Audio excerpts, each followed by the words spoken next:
Friends, మీకు ఈ video నచ్చితే లైక్ చేయండి, సబ్స్క్రైబ్ చేయండి. వైష్ణవి కృష్ణతో పెళ్లి జరిపించుకొని వాళ్ళ అత్తారింటికి వెళ్ళడానికి బయలుదేరుతూ అక్కడున్న వాళ్ళందరి దగ్గర ఆశీర్వాదం తీసుకుంటూ ఉంటుంది. ఇంతలో వేదవతి దగ్గరికి వచ్చి జనని చాలా గట్టిగా కౌగులించుకుంటూ ఉంటుంది.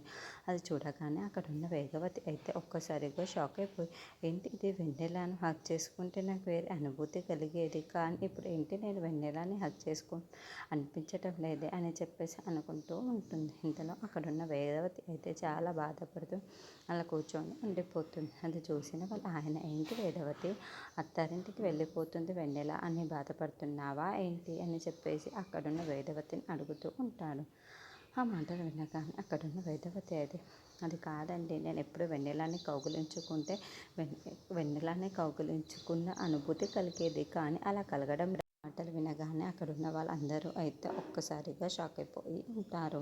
ఇంతలో అక్కడున్న వేదవతి మాట, వెన్నెలాలు అనువు నాకు తెలుసు, కానీ ఈసారి అనుభూతి ఏమీ కలగటం లేదు, ఎందుకో నాకు తేడాగా ఉంది అని చెప్పేసి అంటుంది. ఆ మాటలు వినగానే అక్కడున్న వైష్ణవి అయితే ఒక్కసారిగా షాక్ అయిపోతూ ఉంటుంది.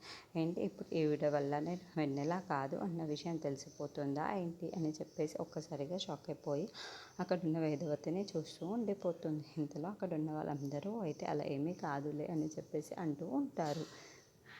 అక్కడున్న వేదవతి అయితే, అవును, నాకు ఎందుకో చాలా తేడాగా అనిపిస్తుంది, నా మనసులో ఏదో బెదురుగా అనిపిస్తుంది అని చెప్పేసి అంటూ ఉంటుంది. ఆ మాటలు వినగానే అక్కడున్న వాళ్ళందరూ ఒక్కసారిగా షాక్ అయిపోయి అక్కడున్న వైష్ణవి వైపుకు అలా చూస్తూ ఉంటే, అక్కడ ఉన్న వైష్ణవి మొత్తం అలా చూస్తూ